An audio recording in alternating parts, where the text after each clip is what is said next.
Have you ever been crushed under the weight of someone's contempt, felt your worth stripped away by cruel words in front of strangers, and wondered if kindness still matters when the world rewards cruelty? Today's narrative dives deep into the raw ache of humiliation, but carries within it a transformative truth about grace, forgiveness, and the extraordinary power of choosing compassion when every fiber of your being screams for justice. This is a story that will challenge how you respond to those who wound you most deeply. The morning shift at the Meridian began like any other Thursday, with golden autumn light filtering through floor-to-ceiling windows and the gentle clink of fine china echoing across marble floors. The restaurant occupied the ground floor of a glass tower in the financial district where power lunches cost more than most people earned in a day. Rebecca Ashford, 23 years old with earnest brown eyes and hair pulled back in a practical ponytail, moved between tables with practiced efficiency, her black vest and crisp white shirt the uniform of invisible service. She had been working at the Meridian for 11 months, ever since her mother's medical bills had forced her to postpone her nursing degree. Each morning she pinned a tiny silver cross beneath her collar, a gift from her grandmother, and whispered a quick prayer for strength. The job was honest work, she reminded herself, even when wealthy patrons looked through her as if she were merely another piece of furniture. Rebecca's section that morning included table 17, positioned near the windows with a view of the bustling street below. She had just finished setting fresh flowers when the maître d' appeared with a woman who radiated the kind of confidence that came from never hearing the word no.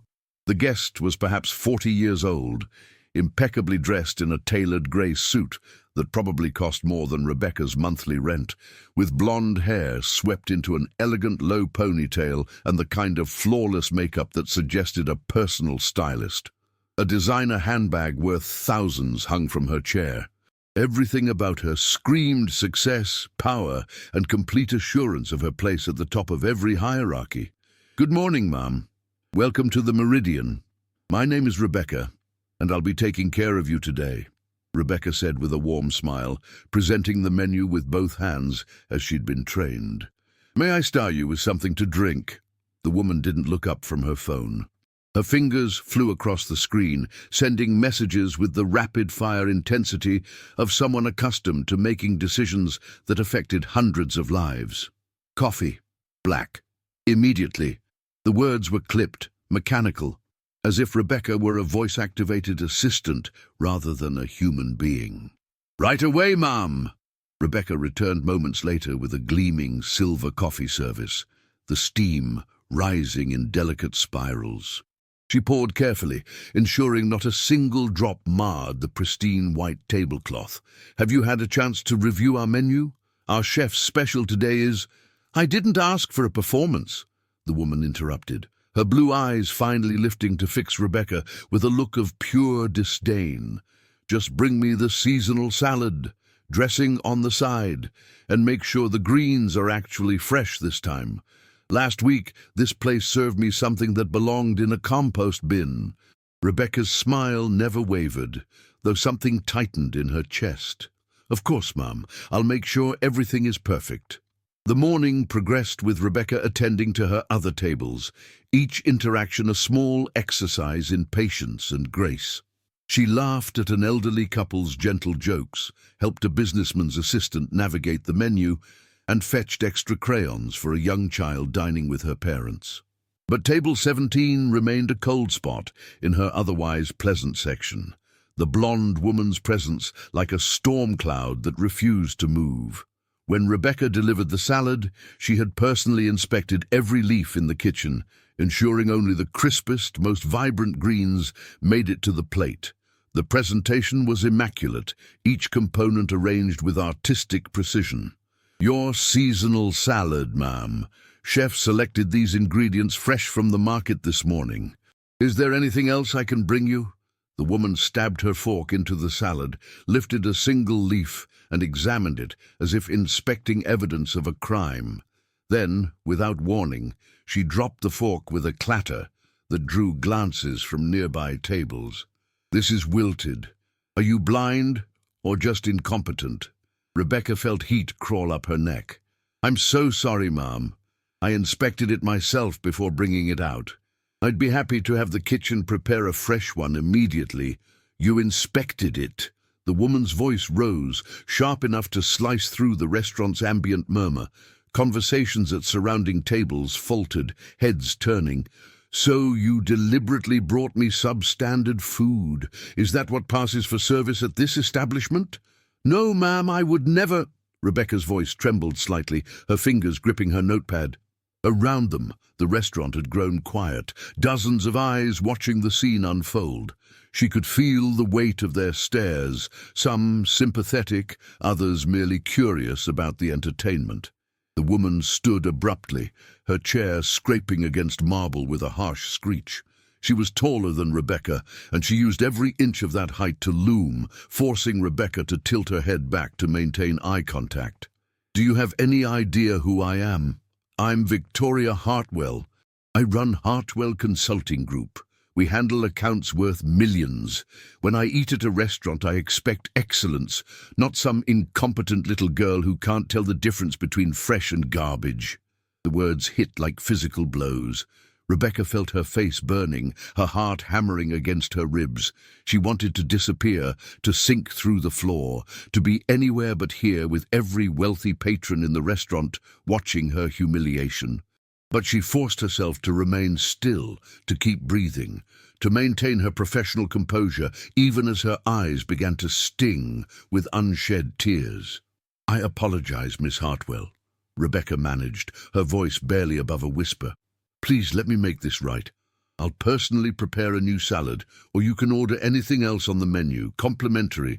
Victoria Hartwell laughed, a brittle sound devoid of warmth. Complimentary? As if that makes up for wasting my time with your inadequacy? She opened her designer handbag and pulled out a crisp $50 bill, which she placed deliberately on the table. Here's your tip. Maybe use it to buy yourself some competence. Or better yet, find a job you're actually qualified for. Fast food, perhaps. Somewhere your mediocrity won't matter. She swept past Rebecca, leaving a wake of expensive perfume and crushing humiliation. The maitre d' rushed to intercept her with profuse apologies, but Victoria Hartwell was already striding toward the exit, her phone pressed to her ear, her attention already moved on to more important matters. For her, the incident was over, forgotten, a minor annoyance in an otherwise productive day.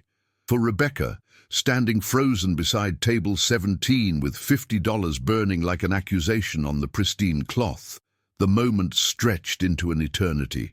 She could feel every eye in the restaurant on her, could imagine their thoughts, their pity, or their judgment. Her hands were shaking. The tiny cross beneath her collar felt impossibly heavy. The manager appeared at her elbow, his face creased with concern. Rebecca, take a 15-minute break. Go to the staff room, collect yourself. I'll handle your section. She nodded mutely, unable to trust her voice, and fled toward the back of the restaurant. The moment she pushed through the staff door, away from all those watching eyes, the tears finally came. She sank onto a bench in the small break room, pressing her palms against her eyes, trying to muffle the sounds of her crying. The words echoed in her head, incompetent little girl, mediocrity, find a job you're qualified for. Rebecca pulled out her phone with trembling fingers and opened her notes app. She had started keeping a journal there after her grandmother passed away, a way to process difficult moments, to remind herself of her faith when the world felt too heavy. Her fingers hovered over the screen before she began to type. Dear Gram, today someone made me feel worthless. She called me names in front of everyone. I know I should forgive her like you taught me, like the scriptures teach, but it hurts so much. How do you forgive someone who doesn't think you matter? How do you show grace to cruelty? I'm trying to remember your words. When someone strikes you with hate, you respond with love, not because they deserve it, but because love is who you choose to be. I want to be that person, Gram, but right now, I just want to never see Victoria Hartwell again. She saved the note and sat in silence. letting her breathing slow, letting the initial shock of humiliation settle into a dull, persistent ache.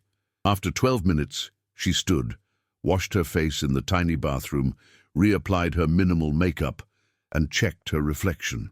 Her eyes were still red-rimmed, but she looked presentable. She touched the small cross beneath her collar, drew a deep breath, and returned to work. The rest of her shift passed in a blur of mechanical service. Several regulars who had witnessed the incident offered kind words, their sympathy genuine if somewhat awkward. Rebecca thanked them quietly and continued working. When her shift ended at 3 in the afternoon, she collected her tips, changed out of her uniform, and stepped into the cool autumn air. The financial district was busy at this hour. A river of suits and briefcases flowing along sidewalks, everyone moving with purpose toward their next important meeting or critical deadline. Rebecca stood for a moment outside the Meridian's entrance, letting the crowd flow around her, and tried to release the morning's poison from her system. She had Bible study tonight at her small church, and she didn't want to carry this bitterness there. She began walking toward the bus stop, her worn sneakers quiet against the pavement, when a sound like thunder split the air. Tires screamed, metal shrieked, glass exploded. Rebecca spun toward the intersection just in time to see a sleek black sedan, mangled and smoking, wrapped around a concrete barrier. The car had jumped the curb, narrowly missing a group of pedestrians, and now sat at a sickening angle, steam billowing from its crushed hood. Time seemed to slow. Rebecca's nursing training, incomplete though it was, kicked in before her conscious mind could catch up. She was running toward the wreck before she realized she'd moved, her bag dropping to the sidewalk, her phone already in her hand. Around her, people were screaming, backing away, pulling out their phones to record rather than help. Someone shouted about gasoline, about the danger of fire. Rebecca reached the driver's side door and peered through the shattered window. Her breath caught. Victoria Hartwell sat slumped in the driver's seat, blood streaming from a gash on her forehead, her grey suit torn and stained, her airbag deflated and hanging limply. Her eyes were closed, her breathing shallow and rapid. The acrid smell of fuel was unmistakable, and Rebecca could see liquid pooling beneath the crumpled vehicle. For one terrible second, Rebecca froze. This was the woman who had humiliated her hours ago, who had called her incompetent and worthless in front of dozens of strangers, who had made her cry in a bathroom stall. This was the woman who had treated her like trash, like something beneath notice or care. Part of Rebecca wanted to step back, to let someone else help, to feel the bitter satisfaction of karmic justice. But that second passed, and Rebecca was already trying the door. It was jammed, the frame bent beyond easy opening. "Miss Hartwell, Victoria, can you hear me?" She pounded on the window frame. Victoria's eyelids fluttered but didn't open. Blood continued to flow from the wound on her head, dripping onto her expensive suit, staining everything crimson. "Someone call 911, Rebecca shouted to the growing crowd of onlookers. Several people held up their phones, already filming, but no one moved to help. "Call them now, and I need help getting this door open." A young man in a bicycle messenger's gear jogged over, his eyes wide with adrenaline. "I called emergency services. They said 5 minutes. But lady, we should stay back. That car could catch fire." "She'll be dead in 5 minutes if we don't get her out," Rebecca said, her voice steady despite the fear coursing through her veins. She could feel the heat radiating from the engine, could see the way the gasoline vapor shimmered in the air. "Help me with this door. On 3. 1, 2, 3. They pulled together, muscles straining, and the door gave way with a tortured groan of metal. Rebecca immediately leaned in, checking Victoria's pulse, her breathing, assessing the visible injuries. The head wound was severe but not immediately life-threatening if she could stop the bleeding. But Victoria wasn't responding to verbal stimuli, and her breathing was too shallow. Possible concussion, possible internal injuries, and they were all sitting next to a potential bomb. Rebecca fumbled for her jacket, balled it up, and pressed it firmly against Victoria's head wound. "Miss Hartwell, I need you to wake up, Victoria. Can you open your eyes for me? Still no response. Rebecca's mind raced through her limited training. She couldn't move Victoria without risking spinal injury, but she couldn't leave her here with fuel everywhere, and smoke still rising from the engine. The smell of gasoline intensified. Someone in the crowd screamed, "Get back! It's going to explode!" Panic rippled through the gathered onlookers, people stumbling over themselves to retreat to a safe distance. Rebecca felt ice shoot through her veins, but her hands remained steady, pressing the jacket against Victoria's wound, keeping pressure, trying to slow the bleeding. She thought of her grandmother's words, "Love is who you choose to be." She thought of the parable of the Samaritan who stopped when everyone else passed by. She thought about how faith meant nothing if it evaporated the moment it became inconvenient or dangerous. "I'm not leaving you," Rebecca whispered to the unconscious woman. "I'm not leaving you alone." Then, miraculously, Victoria's eyes fluttered open. They were unfocused, glazed with shock and confusion, but open. What happened?" Her voice was weak, slurred. "Where?" "You've been in an accident," Rebecca said, maintaining pressure on the wound while trying to keep her own voice calm and reassuring. "I'm here to help you. The ambulance is coming. You're going to be okay, but I need you to stay awake for me. Can you do that?" Victoria's gaze drifted, then sharpened slightly as she seemed to register Rebecca's face. Recognition flickered in her eyes, followed by confusion. "You, the restaurant, the waitress." "Yes, I'm Rebecca. Don't try to move. Just stay still and keep your eyes open." Rebecca could hear sirens now, distant but approaching. Just a little longer. Just hold on a little longer. The gasoline smell was making her dizzy, and every second felt like an hour. But she kept talking, kept applying pressure, kept Victoria engaged. "Tell me about your company. You said you run Hartwell Consulting. What do you do there?" The question seemed to anchor Victoria slightly, giving her something to focus on besides the pain and confusion. Consulting, financial strategy, mergers. Each word was an effort. Why are you helping me?" Rebecca met her eyes, and in that moment all the humiliation of the morning seemed to dissolve, replaced by something far more powerful than hurt pride or wounded dignity. "Because you needed help," Rebecca said simply. "Because it's the right thing to do. Because that's who I'm trying to be." Tears began to slide down Victoria's blood-streaked face, mixing with the grime and the damage. "I was so awful to you this morning. I said terrible things. I had no right." "Shh, don't worry about that now. Just focus on staying awake." But Rebecca's own eyes were burning, not with humiliation this time, but with something else, something deeper and cleaner. "We can talk about all that later. Right now, you need to keep those eyes open for me." The sirens grew deafening, and then paramedics were swarming the scene, professional and efficient. They carefully extracted Victoria from the wreckage, stabilized her spine, loaded her onto a stretcher. One of them, a woman with kind eyes and grey streaks in her dark hair, touched Rebecca's shoulder. "You probably saved her life by keeping pressure on that wound and keeping her conscious. Good work." Rebecca nodded mutely, suddenly aware that she was shaking, that her clothes were soaked with someone else's blood, that her jacket was ruined, that she had just risked her life for someone who had made her cry. The adrenaline was leaving her system, replaced by a bone-deep exhaustion. As the ambulance doors closed, Victoria's hand shot out, gripping Rebecca's wrist with surprising strength. "Please, don't go. I need to thank you. Properly. I need to..." Her words dissolved into a grimace of pain as the paramedics began treating her more aggressively.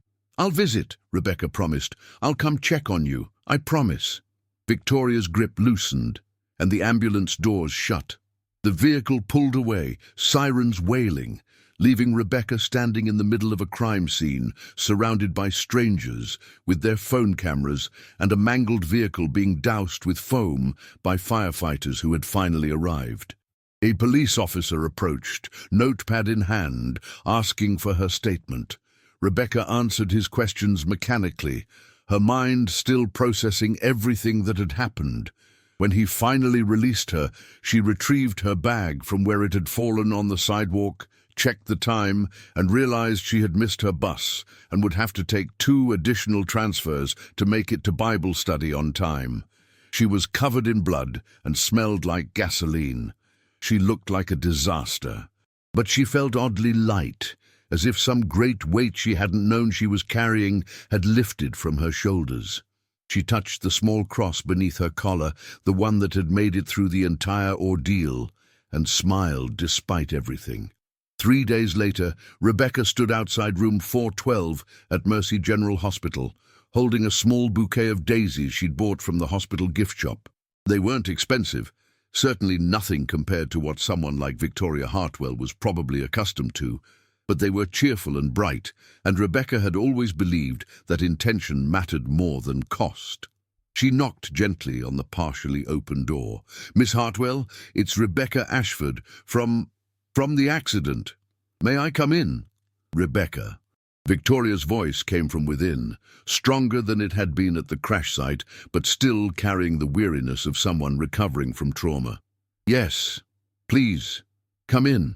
Rebecca pushed the door open and stepped into the private room. Victoria sat propped up in bed, a large bandage covering the stitched wound on her forehead, her left arm in a sling, her designer suit replaced by a hospital gown. Despite the clinical setting and her injuries, there was something different about her, something softer in the way she held herself, in the way her eyes met Rebecca's without the cold superiority of their first meeting. "I brought you flowers," Rebecca said, suddenly feeling foolish. "I know they're not much. They're perfect." Victoria's voice cracked slightly. "Please, sit down. I've been hoping you'd come. I asked the hospital staff if they had your contact information, but of course they couldn't give it to me because of privacy laws, and I didn't know how else to find you." Rebecca set the flowers on the bedside table and settled into the visitor's chair. For a moment, they sat in silence, the awkwardness of their last encounter hanging between them like a third presence in the room. Finally, Victoria spoke, her words coming slowly, as if each one cost her something. "I've spent the last 3 days thinking about what happened, about what you did, about what I did."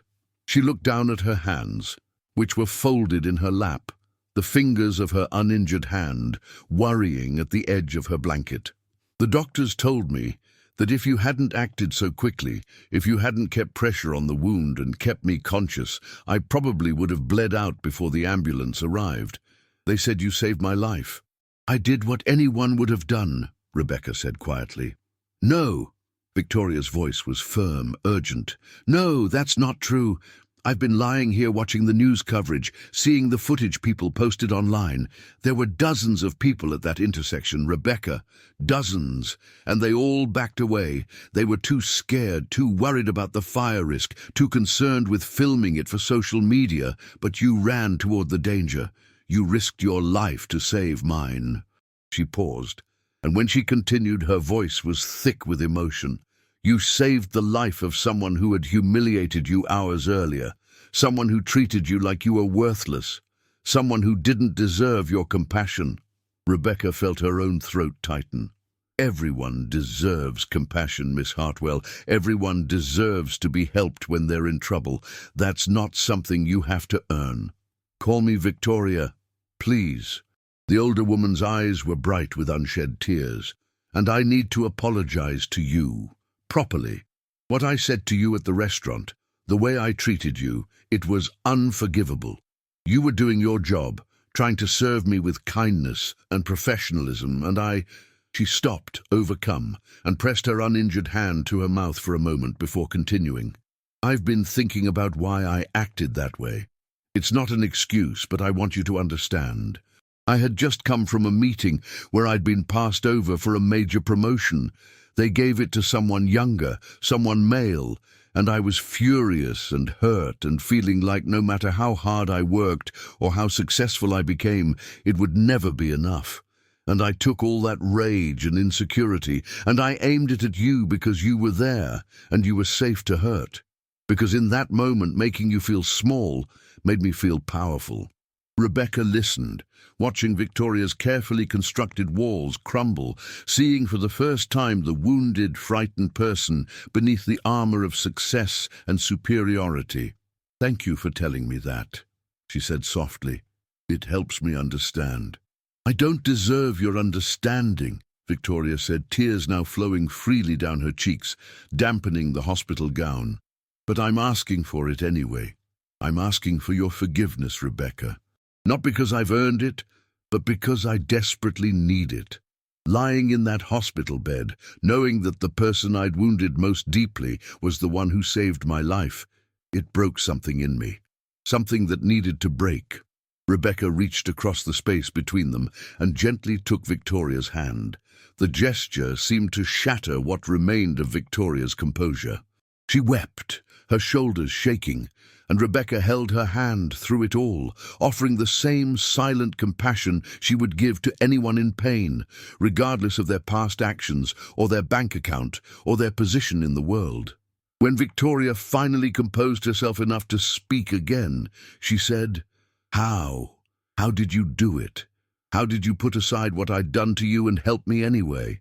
I've been trying to understand and I can't. If our positions had been reversed, I don't think I could have done what you did.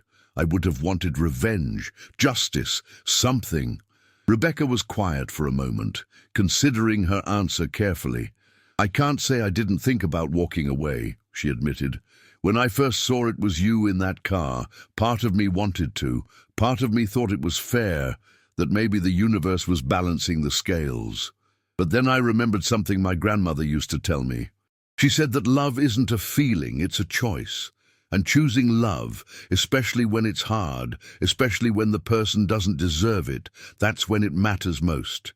That's when you find out who you really are. Your grandmother sounds like she was an extraordinary woman." "She was. She taught me that grace isn't about what the other person deserves. It's about who you choose to be regardless of what they deserve. She taught me that holding on to hurt and anger is like drinking poison and expecting the other person to die from it. And she taught me that sometimes the most powerful thing you can do is show compassion to someone who has shown you cruelty." Victoria was silent for a long moment, absorbing these words. Finally, she said, "I want to make this right, not just with an apology, but with actions. I've already called the Meridian and spoken with the owner. I told him what really happened that day, took full responsibility, and made sure everyone knows you were completely professional and that I was entirely in the wrong. I've also asked him to give you a commendation, and I'm personally writing a letter of recommendation for you. But I want to do more. You mentioned you were working to support your mother's medical bills and had to postpone your nursing degree. Let me help. Let me pay for your education. Let me cover those medical bills. Please, I have more money than I could spend in 3 lifetimes, and I want to use it for something that actually matters." Rebecca felt her breath catch. "Victoria, that's incredibly generous, but I can't accept that. It's too much." "It's not nearly enough," Victoria insisted. "Rebecca, you gave me my life back. Let me help give you yours. Please, I'm not trying to buy your forgiveness or assuage my guilt. I'm trying to honor what you did, what you showed me. You proved that one person's kindness can change everything. Let me prove that one person's cruelty doesn't have to define them forever. Let me prove I can learn, that I can be better." Rebecca looked into Victoria's eyes and saw genuine transformation there, the kind of change that only comes from being broken down and rebuilt with better materials. She thought about her mother's medical bills, about the nursing degree she'd put on hold, about the difference she could make if she could just get back to school. She thought about her grandmother's teachings about accepting help with grace when it's offered in genuine love. "Okay," she said softly. "Okay, but on one condition. This isn't about you paying a debt. This is about both of us moving forward together. I want to stay in touch.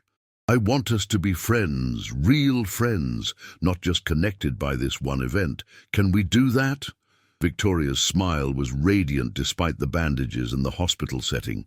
I would like nothing more than that. In fact, I was hoping you might be willing to have lunch with me once I'm released from here.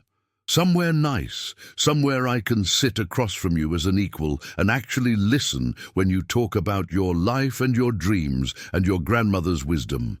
I'd like that, Rebecca said, and she meant it. But maybe not the Meridian. Too many memories there. They both laughed, and it felt like release, like the final breaking of the tension that had bound them together in such a painful way. They talked for another hour, about everything and nothing, about Rebecca's plans for nursing school, and Victoria's realization that she'd built her life around achievements and status while neglecting every relationship that actually mattered. They talked about faith and forgiveness, about second chances, and the way a single moment can redirect the entire trajectory of a life.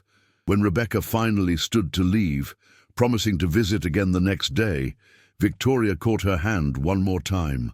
"Thank you," she said simply, "for everything. For saving my life, yes, but more than that. Thank you for showing me what it looks like to live with grace. I'm going to spend the rest of my life trying to become more like that."